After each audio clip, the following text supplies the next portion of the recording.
Yeah, I'm James Gelly, and my object is a 19th century Oriental rug, Caucasian rug, and it belonged to my great-grandmother, and I got it by my father.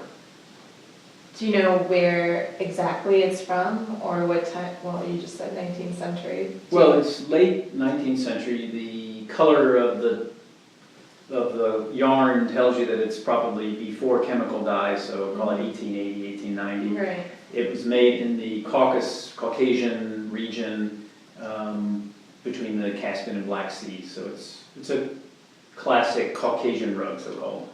So where did your family get it? My great-grandmother for sure bought it in Atlanta, Georgia, probably in the early 20th century, certainly in the early 20th century, probably 1920s if I had to guess, maybe. Okay.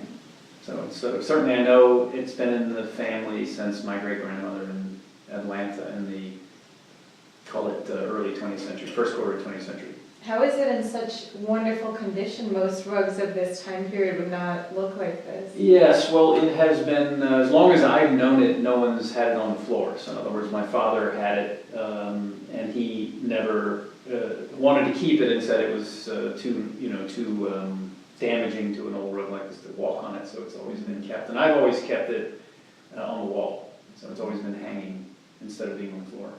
And why is this the object you chose? Why is this important to you?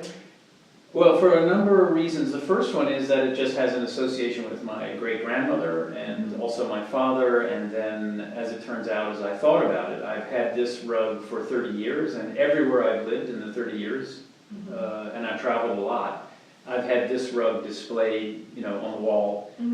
So I've moved around a lot. So this rug, just in the 30 years that I've had it, has been in Georgia, North Carolina, Virginia, New York City, Brussels, New York City, New Jersey, Arizona, New Jersey, Wisconsin.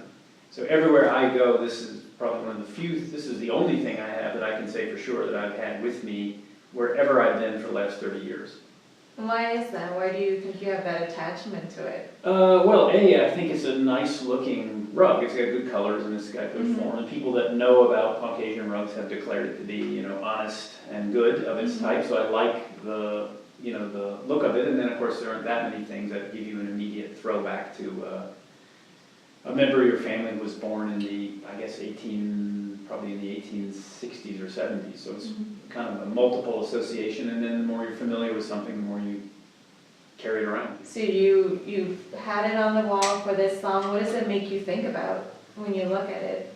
Well, that's a good question. Obviously, I think about, I was very, very close to my father, and I think he was very close to his mother, so there's a person or a sort of group of relationships that you think of.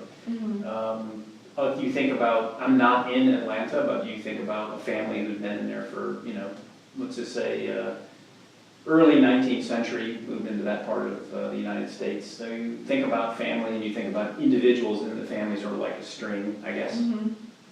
And do you know much about how your great-grandmother came to own this? Only that my father told me that she had a business, apparently in the early 20th century, an antiques business. This is one that she kept and didn't sell, obviously, and I can only surmise that in the South, in the Reconstruction era and after, they probably, let's just say they're from good family, but needed obviously to have a little antiques business on the side. So she would have had a good eye, that's what he said of her, that she had a good eye and good taste, and picked up something that, at least for a few generations to follow, people agreed she had good taste and have kept it and taken care of it. So this has taken on your family's history. It has. At least in my case, I think a lot about it. I haven't necessarily indoctrinated the next generation about it, but give me time, I'll do that. So you plan on passing it down then? Yeah, no, I think something like this, if one of the three boys is interested, it's an interesting object, and my guess is as they get older and they think about these things, that one at least will think it's a cool of interest. thing. Yeah, cool thing. So do you plan on keeping this on your wall for as long as you own it?